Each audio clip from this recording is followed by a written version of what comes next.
नमस्कार. मालिकेचा आजचा भाग खूपच जबरदस्त आहे, कारण आता विद्याला घराबाहेर काढण्यासाठी जो प्लॅन अमृताने आखलेला असतो तो प्लॅन कावेरीने मीडियावाले बोलवून फेल करून टाकलेला असतो आणि तिथे तिची वाट लावलेली असते.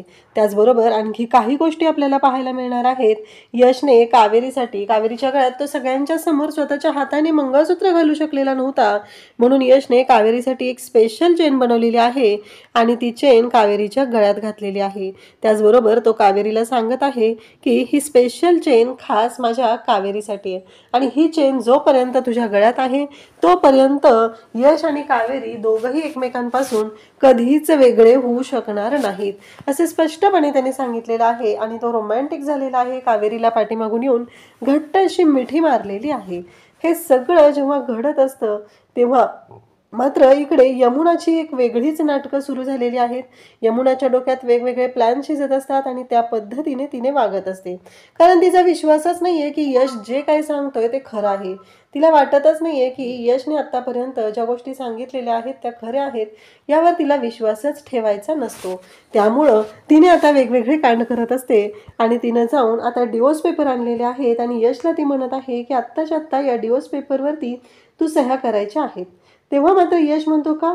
तेव्हा ती म्हणते की तू सांगितलं होतं ना कावेरीच्या या प्लॅनमध्ये तू सामील नाहीयेस, मग या डिवोर्स पेपरवरती सह्या करायला तयार हो. हे सांगितल्यानंतर मात्र यश आता पाहतच राहतो. तेवढ्यातच विद्या धावतच कावेरीकडे आलेली असते आणि कावेरीला सांगू लागते की वहिनी चला लवकर, वहिनी चला, तुम्हाला नाही माहिती काय झाले तिथं. अहो या यमुना ताईंनी ना हे आणले, डिवोर्स पेपर आणलेत आणि यश भाऊजींना सह्या करायला सांगितल्या जात आहेत, असं सांगत ती धावत आलेली असते आणि ती मागं लागलेली असते चला लवकर म्हणून. परंतु आता जेव्हा कावेरी बाहेर येते तेव्हा नक्की काय होणार आहे आणि यमुनाचा हा डाव कावेरी कसा उधळून लावणार हे आपल्याला पुढे पाहायला मिळणार आहे. त्यासाठी हा व्हिडिओ शेवटपर्यंत पहा. त्याचबरोबर चॅनलवरती नवीन असाल तर नक्की चॅनलला सबस्क्राईब करा, व्हिडिओला लाईक करा. तर इकडे आता आजच्या भागाच्या रिव्ह्यूला आपण सुरुवात करूया. माने अमृताला सगळ्यांना प्रसाद द्यायला सांगितलेला असतो. अमृता सगळ्यांना प्रसाद देत असते, परंतु घडतं असं की जेव्हा अमृता सगळ्यांना प्रसाद देण्यासाठी जाते तेव्हा मात्र अमृता कावेरीला मुद्दामहून प्रसाद देत नाही. कावेरी म्हणते एक गोष्ट लक्षात ठेवायची, मी या घरची गृहलक्ष्मी आहे आणि जर तू माझ्याशी चुकीच्या पद्धतीने वागण्याचा प्रयत्न केला तर गाठ माझ्याशी आहे. एक गोष्ट लक्षात ठेव, कारण या घरी तू लहान आहेस म्हणून तुला लहान मुलांना जसा प्रसाद वाटायला सांगितला जातो तसा प्रसाद द्यायला सांगितलेला आहे आणि तेवढंच काम करायचं, असं म्हणत तिने चांगलीच अमृताला तिची लायकी दाखवलेली असते. त्यानंतर इकडे आपल्याला पाहायला मिळतं की मग कावेरी तिच्या हातून प्रसाद घेते आणि तिला म्हणू लागते की हा प्रसाद जो आहे ना याचा मान माझा आहे. मग तो प्रसाद ती घेते आणि त्यानंतर तो प्रसाद घेऊन तो पेढा हातात घेतला जातो आणि तो पेढा हातात घेतल्यानंतर मात्र कावेरी त्या पेढ्याचे 2 तुकडे करते आणि मग ते घेऊन ती यशकडे जाते. सगळ्यांच्या समोर कावेरीचं हे चाललेलं असतं. धक्का बसलेला असतो तो म्हणजे सगळ्यांना आता ही नक्की काय करणार आहे. आणि त्याच वेळेस आता कावेरी तिथे यशला सर्वांच्या समोर तो पेढा भरवत असते. खऱ्या अर्थाने हा जो सोहळा आहे तो खरंच पाहण्यासारखा आहे, खूप छान असा आहे. सगळेजण पाहतच राहतात. धक्का बसलेला असतो की हे सगळं काय होतंय, अचानक आता काय होणार आहे, हा मोठा प्रश्न उभा राहिलेला असतो. आणि तेव्हा मात्र इकडे आता यमुना, पौर्णिमा सगळ्याजणी तिथं असतात. त्यांना कळतच नाहीये की ही कावेरी काय करणार आहे. तर कावेरी यशच्या जवळ जाते. नवरोबा हे तुमच्यासाठी, स्पेशली तुमच्यासाठी आहे असं म्हणत हे सगळं जेव्हा घडत असतं तेव्हा मात्र तिने स्वतःच्या हाताने तो जो पेढा असतो आणि तो पेढा यशला भरवलेला असतो. विद्याला मात्र खूप भारी वाटलेलं असतं. या सगळ्या गोष्टी जेव्हा घडत असतात तेव्हा कावेरी मात्र हे सगळं पाहत असते. कावेरी रूममध्ये एकटी असते. तेवढ्यातच आता विद्या येते आणि म्हणते कावेरी वहिनी, आणि मग ती येते तेव्हा ती कावेरीला वाटते की यश आलंय. मग विद्या म्हणते की कसं आहे माहिती आहे का, लग्नानंतरचा तुमचा पहिला सण आहे ना आणि मग मी तुमची ओटी भरायचं ठरवलेलं आहे. खरं तर तुमच्या लग्नानंतरचा पहिला सण आहे तर ओटी भरण्याचा जो मान असतो तो सासूचा असतो. सासूने येऊन ओटी भरायची असते. पण ठीक आहे, आता मी ठरवलंय ना, मी भरायची आहे आणि मीही या घरची आहे ना आणि मी तुमची मोठी जाऊ आहे. मग मोठी जाऊ ही सासूसारखीच असते, त्याच्यामुळं मी तुमची ओटी भरायला घेत आहे. तेव्हा कावेरी म्हणते की चालेल. परंतु विद्याने कावेरीसाठी जे जे आणलेलं असतं ओटी भरण्यासाठी ते सगळं जेव्हा घडत असतं, कावेरीला ती म्हणत असते की "आलं का डोळ्यात पाणी आता? काही गरज आहे का? मी भरते ना तुमची ओटी." असं म्हणत ती तिच्याशी बोलत असते. तेव्हा मात्र कावेरीला खरं तर थोडंसं वाईट वाटत असतं, या सगळ्या गोष्टी अशा का घडत आहेत? कारण एवढं सगळं झालेलं आहे, तरीही विद्याबाईंनी आपल्यावरती किती जीव लावतायत. त्यांना खरंच आपल्याबद्दल किती वाटतंय आणि हे सगळं जेव्हा घडत आहे, तेव्हा मात्र कावेरी विद्याकडे पाहत असते आणि कावेरीला विद्या म्हणते की "काळजी करू नका. मी मोठी बहीण आहे की नाही? हां, मान्य आहे मला.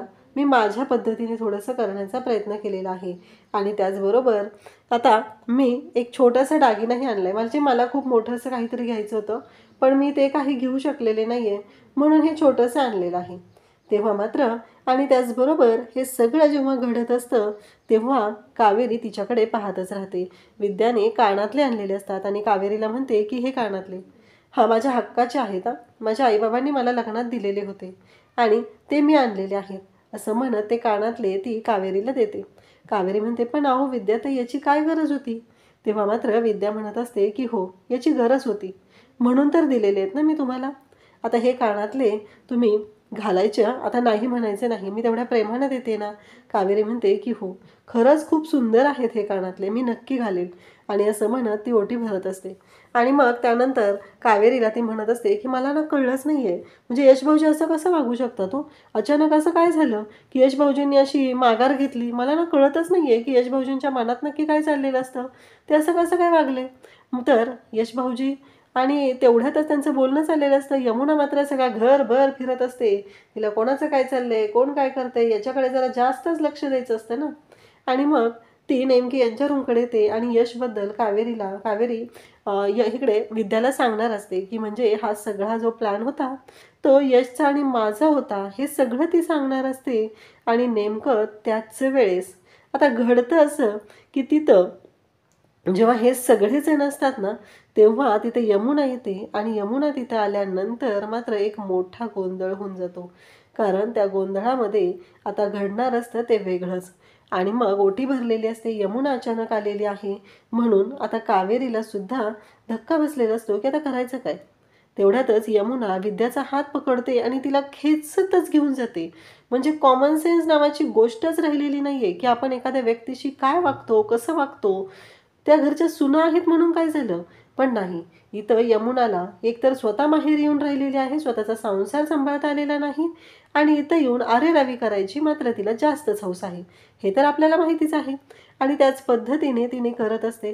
आणि तेव्हा मात्र ती येते आणि विद्याचा हात पकडते, खेचत तिला घेऊन इकडे माच्या रूममध्ये येते आणि तिथं सगळ्यांच्या समोर मला सांगू लागते की "ही जी आहे ना, ही काय करत होती माहिती आहे का मा तुला?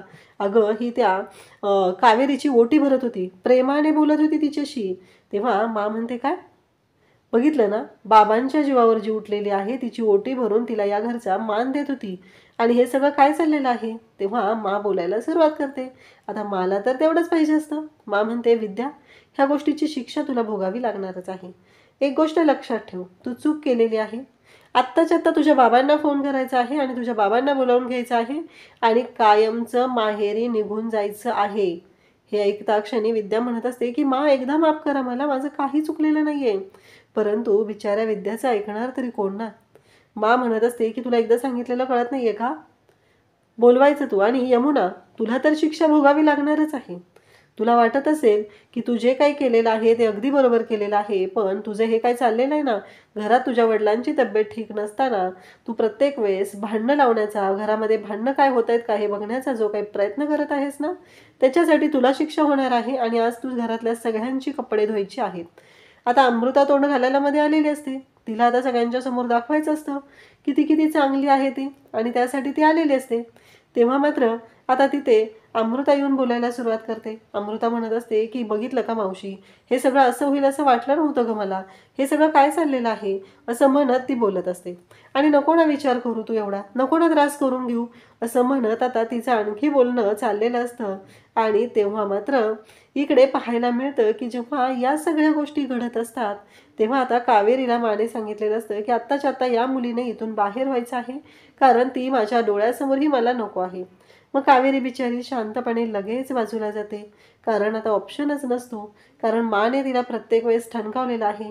तिला हे घर वाचवायचं आहे, ते पण अमृताच्या तावडीतून. माचं मन काय नंतर जिंकता येईल हे तिला माहिती आहे. आणि मग आता माने विद्याला सांगितलंय तुझ्या बाबांना बोलवून घ्यायचं आणि तू माहेरी निघून जायचं. विद्या मात्र बिचारी रडायला सुरुवात करते, नको मा, असं नका करू, माझ्या आईबाबांना खूप त्रास होईल, हात जोडू लागते, मी काहीच नाही केलेलं, मी फक्त ओटी भरली आहे. आणि आता जर एखाद्या सवासनीने ओटी भरणं ही जर चूक असेल तर काय करायचं सांगा प्रेक्षकांनो. कारण कावेरीची ओटी भरली किंवा आता कावेरीला कुंकू लावलं म्हणून जर आता शिक्षा करायला लागणार असेल तर कसं होणार आहे. इकडे आता कावेरीला खूप वाईट वाटू लागतं. कावेरी म्हणत असते की याच्यामध्ये विद्याताईंची काहीच चूक नाही आहे, तरीही विद्याताईंना हा त्रास सहन करावा लागतोय. आणि त्याचबरोबर विद्याताईंनी काहीही केलेलं नसताना जर त्यांना हा त्रास सहन करावा लागत असेल तर मला स्टँड घ्यावा लागणारच आहे. यमुना मात्र विद्याचा हात पकडते आणि तिला खेचत घेऊन चाललेली असते. तेव्हा मात्र मा म्हणते की बस झालं, हे मी तुला सांगितलेलं नाही आहे करायला, तिला जायला सांगितलेलं आहे. आणि त्याचबरोबर हे सगळं जेव्हा घडत असतं तेव्हा मा म्हणते की आत्ताच्या आत्ता जायचं आणि यमुना या घरातल्या सगळ्यांची तू कपडे धुवायची आहेत, ही तुझी शिक्षा आहे, तुला ही शिक्षा भोगावी लागणारच आहे, असं माने स्पष्टपणे सांगितलेलं असतं. यमुना बोलायला सुरुवात करत असते की पण मी मा का. मग माने लगेच हात वरती केलेला असतो आणि आवाज बंद असं सांगून यमुनाचा आवाज बंद केलेला असतो. खरं तर यामध्ये फायदा प्रत्येक वेळेस होत असतो, तो म्हणजे अमृताचा. अमृताला आता कावेरीच्या बाजूची एक व्यक्ती कमी करता आली याचा आनंद जास्त झालेला असतो. आणि मग ती म्हणत असते की मावशी नको टेन्शन घेऊ तू, होईल सगळं व्यवस्थित, होईल काकांची तब्येत ठीक. पण आता काकांची तब्येत कधी ठीक होणार आहे. जर काकांची तब्येत ठीक झाली तर नक्कीच अमृताची वाट लागणार आहे, हे तर नक्कीच आहे. म्हणून तर तिने त्यांची तब्येत ठीक होऊ नये यासाठी सुद्धा तिचे प्रयत्न चालू असतात. इकडे ती बाहेर येते, कावेरी तिथं उभी असते. कावेरीला म्हणत असते की मला वाटलंच होतं तू इथंच असणार आहेस, ऐकत आमचं बोलणं. बघितलं ना, आता विद्या एकटी तुझ्या बाजूची होती, ती सुद्धा या घरात राहिली नाही. आता काय करणार आहेस एकटी तू. नाही, काय करू शकणार आहेस ते सांग मला, कारण आता तू एकटी पडलेली आहे. त्या क्षणी कावेरीच्या लक्षात येतं की या सगळ्याचा मास्टर माइंड ही अमृता आहे. मग कावेरीच्या डोक्यात चक्र फिरू लागतात की आता आपल्याला असं काहीतरी केलं पाहिजे की या अमृताच्या शिट्ट्या वाजल्या पाहिजेत. म्हणून कावेरी आता विचार करू लागते. अमृता तिथून निघून जाते. कावेरीला मात्र आता प्रश्न पडलेला असतो की आता काय करायचं. माने तर विद्याताईंच्या आईवडिलांना बोलावून घ्यायला सांगितले आणि विद्याताईंना हे घरातून पाठवून देणार आहेत. आता आपल्यालाच काहीतरी केलं पाहिजे. आणि त्याच वेळी इकडे आता विद्याचे बाबा आलेले असतात आणि मग ते म्हणत असतात की अहो तुम्ही थोडं समजून घ्या ना, नक्की काय झालेलं आहे आणि कशामुळे तुम्ही असं करताय. तर ती म्हणत असते की किती वेळा समजून घ्यायचंय तुमच्या मुलीला. जर माझ्या नवऱ्यावरती हल्ला करणाऱ्या व्यक्तीला जर ही गोड बोलत असेल, त्याच्याशी प्रेमाने वागत असेल तर काय करायचं तुम्ही सांगा, असं त्यांचं बोलणं चालू असतं. आणि तेव्हा मात्र हे सगळं बोलणं जेव्हा ऐकलं जात असतं, संदीप तिथं असतो, त्याला तर विचारायला काहीच माहिती नसतं. आणि संदीप म्हणत असतो की मा एकदा ऐकून घे ना. विद्या म्हणत असते की अहो. तेव्हा मा संदीपला म्हणते की जा, विद्याची बॅग भरून घेऊन बाहेर ये आत्ताच्या आत्ता, असं म्हणत तिने सांगितलेलं असतं. आणि तेवढ्यात यश तिथं आलेला असतो की यश म्हणत असतो की मा ऐक ना, तू असं काय करतेस, असं नको करू, अगं विद्यावाहिनीची काय चूक झाली एवढी, तू असं नको त्यांना शिक्षा देऊ, असं म्हणत सगळेजण समजवत आहेत, सगळेजण बोलत आहेत. पण तरीही माला मात्र ऐकूनच घ्यायचं नाहीये. मा तिच्या हट्टाला पेटलेली आहे की काहीही झालं तरीही आता शांत राहायचं नाही, असा माच्या डोक्यात विचार सुरू झालेला आहे. कारण जो कोणी त्या मुलीला मदत करेल त्याला प्रत्येक वेळेस शिक्षा भोगावी लागणार आहे. विद्या रडत असते. संदीपने बॅग भरून आणलेली असते, कारण माने स्पष्टपणे सांगितलेलं असतं की बॅग घेऊन यायची आहे आणि त्याचबरोबर तिला जायला सांगायचं आहे. बिचारी विद्या रडू लागते. आता काय करायचं हा मोठा प्रश्न उभा राहिलेला असतो. आणि तेवढ्यातच विद्या आणि विद्याचे बाबा घराच्या बाहेर पडत असतात. कावेरी मोबाईल घेऊन तिथं उभी असते आणि कावेरीला समोर पाहून सगळ्यांनाच धक्का बसतो. कावेरी म्हणते, बघितलं का मीडियावाले, हे धर्माधिकारी यांचं घर आहे, प्रसिद्ध उद्योगपती धर्माधिकारी यांच्या घरामध्ये सुनांना कशी वागणूक दिली जाते ते बघा. त्या बघा सुलक्षणा धर्माधिकारी कशा पद्धतीने वागत आहेत. कारण काहीही झालं तरीही प्रत्येक वेळेस सुनांना त्रास दिला जातो, सुनांशी चुकीच्या पद्धतीने वागलं जातं. कारण या घरामध्ये सुनांसोबत अशा पद्धतीने वागण्याची पद्धत आहे आणि प्रत्येक वेळेस शिक्षा दिली जाते. मीडिया आणलेली असते, मीडियाच्या समोर हे सगळं चाललेलं असतं आणि कावेरी हे सगळं बोलत असते. कावेरी म्हणत असते, बघितलं ना, आज एका सुनेला घराच्या बाहेर काढलं जात आहे आणि मग मीडियावाले आता माझ्या समोर उभे आहेत आणि मला विचारत आहेत की तुम्ही असं का करता. तेव्हा मात्र माकडे आता त्या प्रश्नाचं उत्तर नसतं. तेव्हा यश म्हणतो की हे सगळं काय होऊन बसलंय, आता काय करायचं, हा प्रश्न यशला सुद्धा पडलेला असतो. आणि तेव्हाच इकडे कावेरी म्हणत असते की ही माझी नणंद आहे, हे बघा, ह्यांना ना सवयच लागले, यांनी ना माझ्या चारित्र्यावर संशय घेत माझी आणि चिकूची DNA टेस्ट सुद्धा केलेली आहे. त्याचबरोबर प्रत्येकाच्या रूममध्ये घुसायचं, आमच्या रूममधली कपाटं शोधायची, आमचे मोबाईल शोधायचे, या सगळ्या गोष्टी त्या करत असतात. त्यांना या सगळ्याबद्दल जराही लाज वाटत नाही. अशा पद्धतीने त्यांचं वागणं चाललेलं असतं. असं माझ्या समोर कावेरी बोलत असते आणि या घरात सुनांना अशी वागणूक दिली जाते. सांगा तुम्ही काय करायचं आता, कशा पद्धतीने आम्ही वागायचं, या सुनांनी काय करायचं, असे अनेक प्रश्न आता कावेरी उभे करत आहे. आणि त्याचबरोबर हे सगळं जेव्हा घडत असतं तेव्हा मात्र इकडे कावेरी ह्या सगळ्या गोष्टी बोलत असते आणि त्याचवेळी कावेरी म्हणत असते की आता तुम्हीच सांगा कशा पद्धतीने हे सगळं आता बोलायचं आहे. या घरातल्या सुनांचे असे हाल केले जात आहेत असं कावेरी सांगत असते, रडत असते. आता या सुनेची काहीही चूक नसताना तिला या घराबाहेर काढलं जाते आणि तिला त्रास दिला जातोय, हे बोलणं चालू आहे.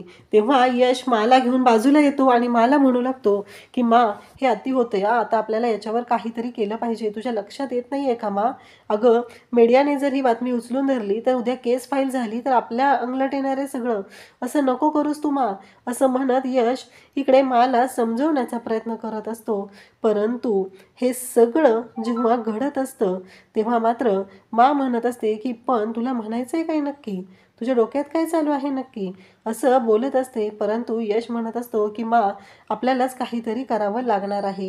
जर ह्या पद्धती अशा पद्धतीने झालं तर काहीच उपयोग होणार नाही आहे. तिच्यावर एकतर केस फाईल केलेली होती, ती जामिनावर सुटलेली आहे आणि अजूनही आपण असंच वागलो तर त्याचा काहीच अर्थ राहणार नाही. आणि यश जाम खुश होतो कारण मा म्हणते की ठीक आहे. मग यश येतो आणि म्हणतो, विद्यावाहिनी कुठेही जायची गरज नाही.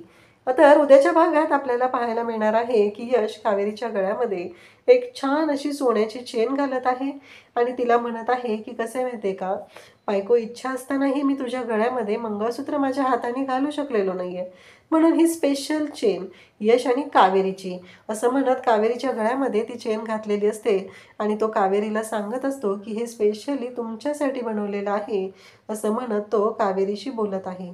तेव्हा मात्र कावेरीला सुद्धा खूप छान वाटतं आणि म्हणतो की ही चेन जोपर्यंत तुमच्या गळ्यात आहे तोपर्यंत ह्या यश आणि कावेरीला कोणीही वेगळं करू शकत नाही. तर इकडे यमुनाचं आता नवीन कारस्थान सुरू झालेलं आहे. यमुनाने डिवोर्स पेपर आणलेत आणि ती यशला म्हणते की तुला काय वाटलं, त्या दिवशी तू आम्हाला सगळ्यांना सांगितलं की या लग्नामध्ये तुझा अजिबात सहभाग नाही, या प्लॅनमध्ये तू कावेरीमध्ये सामील नाहीस, मग हे सगळं काय आहे. आता हे डिवोर्स पेपर साईन करायचे आणि तू प्रूव्ह करायचं, म्हणजे काही झालं तरी ही मूर्ख बाई काही उचलते आणि येते आणि प्रूव्ह करायचं, एवढंच बोलत राहते. परंतु आता मात्र विद्या धावत येते आणि कावेरीला सांगू लागते, कावेरी बहिणी चला चला लवकर चला, अहो तुम्हाला माहिती आहे का त्या यांनी गोंधळ घातलाय तिथं, अहो डिवोर्स पेपर आणलेत आणि ते डिवोर्स पेपर यशच्या भाऊजींना साईन करायला सांगितले जात आहेत. कावेरीला धक्का बसतो. कावेरी म्हणते, काय सांगताय तुम्ही हे सगळं. तेव्हा विद्या सांगू लागते की हो खरंच सांगत आहे. आता कावेरी जेव्हा बाहेर येईल तेव्हा यशचं काय उत्तर असेल हे आपण पाहणार आहोत. थँक्यू.